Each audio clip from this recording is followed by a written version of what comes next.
As throwing your toys out of the cot goes in politics, Lord Ashcroft's critics are saying it doesn't come, much more salacious or bizarre. Heady tales of drug use and porcine hijinks, and all set to the sound of Supertramp. Lord Ashcroft and journalist Isabel Oakeshot's unauthorised biography of David Cameron is serialised in the Mail, starting today. There's history here. Ashcroft talks openly about having a personal beef with the Prime Minister. For example, when offered a junior position in the Foreign Office, he said today, "After ploughing some £8 million into the party, I regarded this as a declinable offer. It would have been better had Cameron offered me nothing at all."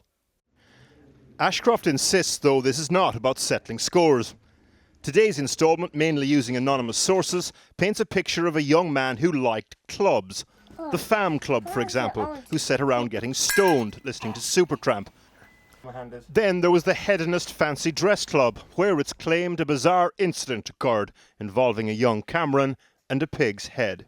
It's very embarrassing, I should think, on a personal level for David Cameron to be at least accused of these things. We have no way of knowing about their veracity. But I also wonder if it's slightly damaging for Lord Ashcroft as well.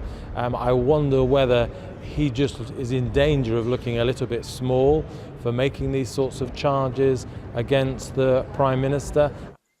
The problem with this kind of salacious stuff, it sometimes forces politicians to, if not deny it, to respond to it. Cue George Osborne today.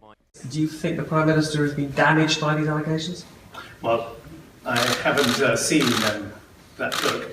But to your point on nuclear power, look. The pig's head, of course, has everyone talking. Other parts of the story more interesting. Ashcroft, for example, says that Cameron knew there were question marks over his tax affairs and cites a conversation with him in 2009 where he discussed how we could delay revealing my tax arrangements until after the election. The book also notes that David Cameron moved from a more progressive, relaxed approach to drug criminalisation to a much harder one over the years. Once upon a time, according to the book, he felt the law was unduly harsh on people caught with cannabis, which has clearly never done him any lasting harm.